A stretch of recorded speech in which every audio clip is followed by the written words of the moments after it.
Quedó pendiente preguntarte si, en el caso de que hubiese una condena pidiendo la inhabilitación para ejercer cargos públicos, Cristina, ¿podría ser candidata el año próximo? Podría ser candidata porque para inhabilitarla, para ser candidata, es necesario que una eventual condena dictada hoy quede firme. Es decir, que de la Corte, que no haya más instancias de apelación. Sí. Entonces, eso quiere, como para eso faltan, no sé, 2, 3 años, entonces en el año 2023, por más que haya una sentencia de primera instancia, no es como en Brasil, por ejemplo. En Brasil, una sentencia de segunda instancia, eso se llama ficha limpia, Sí, ya te inhabilita. Inhabilita. En la Argentina hay que esperar que se pronuncie la Corte. Entonces Cristina Fernández, aún con condena de primera instancia, podría ser candidata, presidenta, legisladora, senadora o diputada, y después, si eventualmente cuando está ejerciendo el cargo nuevo tuviera la sentencia, adquiere firmeza, va a tener la inmunidad de arresto, va a tener lo que llaman fueros. Sí. Pero esa inmunidad de arresto, si está por ejemplo en la Cámara de Senadores o de Diputados, la Cámara se la puede levantar y la puede o echar, porque una condena es una inhabilidad moral, o la puede poner a disposición del juez para eventualmente arrestarla. Si estamos hablando de 2 años, en el promedio ideal también estamos diciendo, ¿no? Porque no 2 años es rápido. Sí, por eso, estamos diciendo justicia express, si querés. Si la Corte definiera, siempre estamos hablando hipotéticamente en la condena, veremos en una hora qué determina el juzgado. Para Cristina Kirchner, ¿podría ir presa? Porque entiendo que cumple, ya va a cumplir los 70. En febrero cumple 70. Claro. ¿Cómo es la historia en el caso de que la condena se hiciera firme y la Corte definiera sí, usted tiene que cumplir la condena? Si la sentencia quedara firme y ella no tuviera fueros por algún motivo, porque no se presenta como candidata, o porque se presenta candidata a presidenta y no gana, claro, va a tener 70 años y el Código Penal establece que, por ejemplo, mujeres embarazadas, mujeres con chicos menores de 5 años, mujeres con hijos discapacitados, personas enfermas que no pueden resolver sus temas de salud estando presas, o simplemente personas de 70 años pueden acceder a la domiciliaria. Bueno. Y además, una persona condenada por una pena de más de 3 años tiene otras consecuencias, no solamente pierde la administración de sus bienes, aparece el decomiso de los bienes eventualmente mal adquiridos, aparece la imposibilidad de cobrar pensión y jubilación. ¿Podría dejar de percibir actualmente la pensión y la jubilación que recibe? Sí, porque está dentro de lo que se llama la inhabilitación absoluta. A veces, cuando dejan de cobrar la jubilación y la pensión, el juez determina o puede determinar que eso vaya a pagar o indemnizar a las víctimas. En este caso no hay víctimas del delito, pero podría ir también a los que tienen derecho a cobrar, a sus hijos, pero para eso tienen que ser menores de 18 años.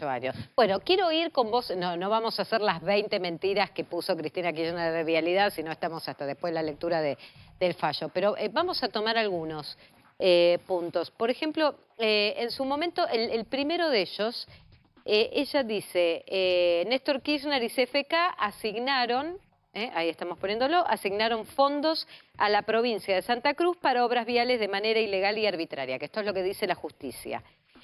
Y ella pone 3 puntos, vamos a hacerlo muy breves. Dice que las decisiones en materia de inversión pública son de los órganos políticos, son resorte exclusivo de los órganos políticos, y que no existe ninguna norma jurídica que fije límites sobre cómo llevar a cabo la distribución. Que la inversión en obra pública vial de Santa Cruz se justificaba por el déficit de obras en la red vial del año 2003 y que ninguna de las 51 obras investigadas resultó improductiva o innecesaria. Dato dice acá Cristina Kirchner que ni siquiera pudo ser desmentido por diputados de la oposición. Pero, a ver, que haya necesidades de infraestructura en la provincia de Santa Cruz o en cualquier otro lado, que sea necesario invertir en eso, es cierto.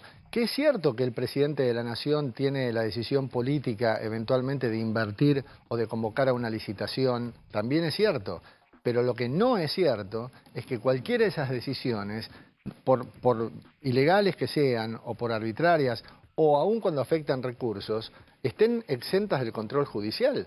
O sea, cuando esas licitaciones se hacen de un modo irregular o afectan derechos, pero entonces ahí sí vamos a ir a la justicia.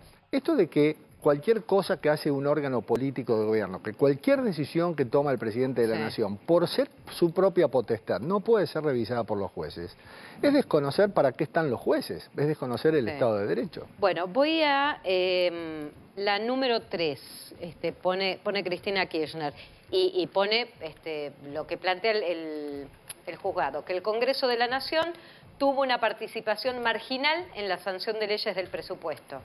Y lo que ella dice es que es la ley de leyes, que las declaraciones testimoniales de los ex jefes de gabinete, legisladores y demás, así acreditan que las obras pasaban por el Congreso de la Nación y que no eran un órgano menor en la decisión de las 51 obras que había que hacer en Santa Cruz. Lo que pasa es que el Congreso de la Nación es quien sanciona la ley de presupuesto, pero después las partidas, la ley de presupuesto dice, se asigna tal partida para tal cosa, tal partida para tal otra, tal para tal otra. Pero después hay una ley de administración financiera que le permite al jefe de gabinete modificar, decir, bueno, esto estaba previsto para acá, lo saco y lo llevo para otro lado. En su momento, por ejemplo, Aníbal Fernández utilizó 600 millones de pesos que estaban destinados para salud y educación para llevarlos a la televisión, a los partidos de fútbol. Gratuitos. Entonces, esa reasignación de partidas, que en este caso el fiscal lo que dice es, fueron algunas partidas reasignadas por el jefe de gabinete para pagarle a Báez.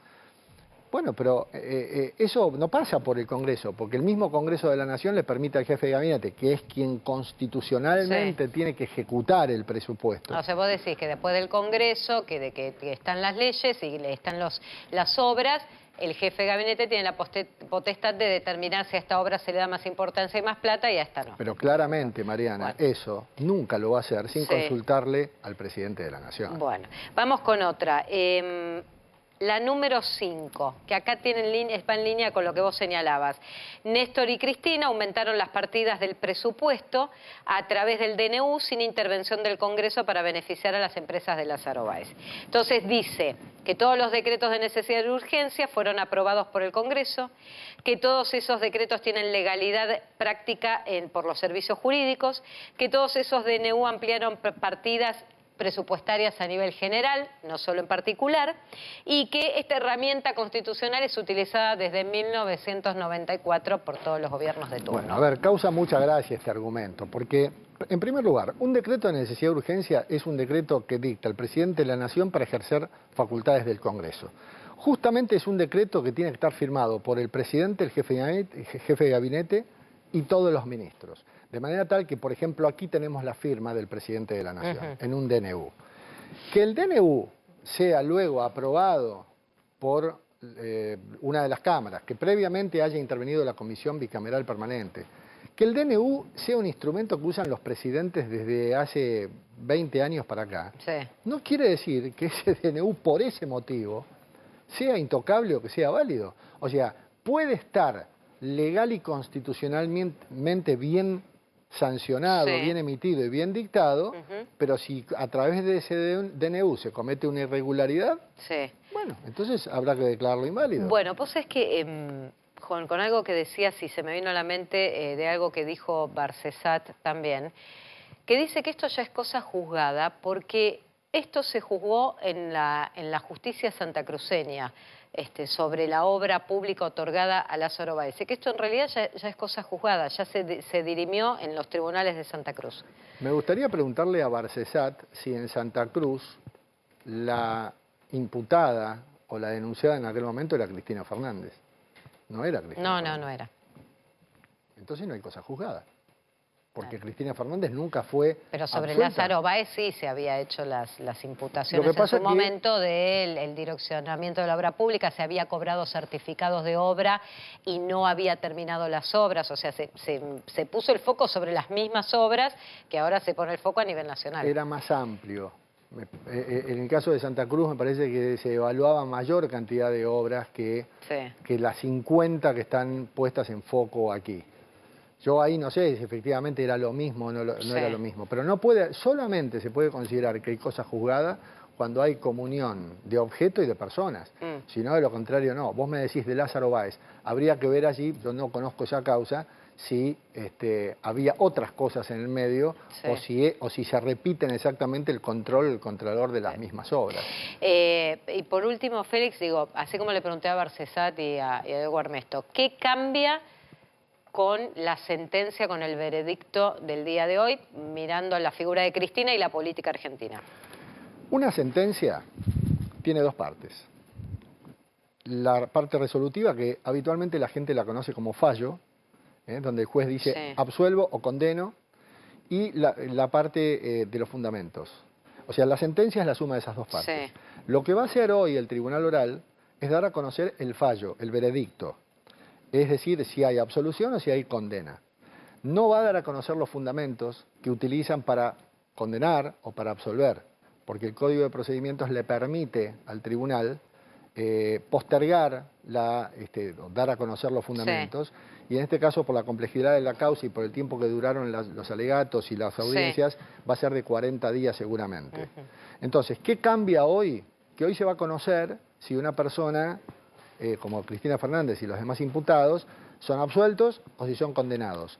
Pero ni siquiera hoy empieza a correr el plazo para las apelaciones, porque para eso... Hay que leer los fundamentos. Hay que leer los fundamentos. Bueno, y para eso falta. O sea, falta. No, sí, por eso, 2 años cuando... No, eso va a pasar en marzo. No, está bien, pero y a partir de ahí las apelaciones y la disputa política. Félix, gracias por haber venido, muy amable.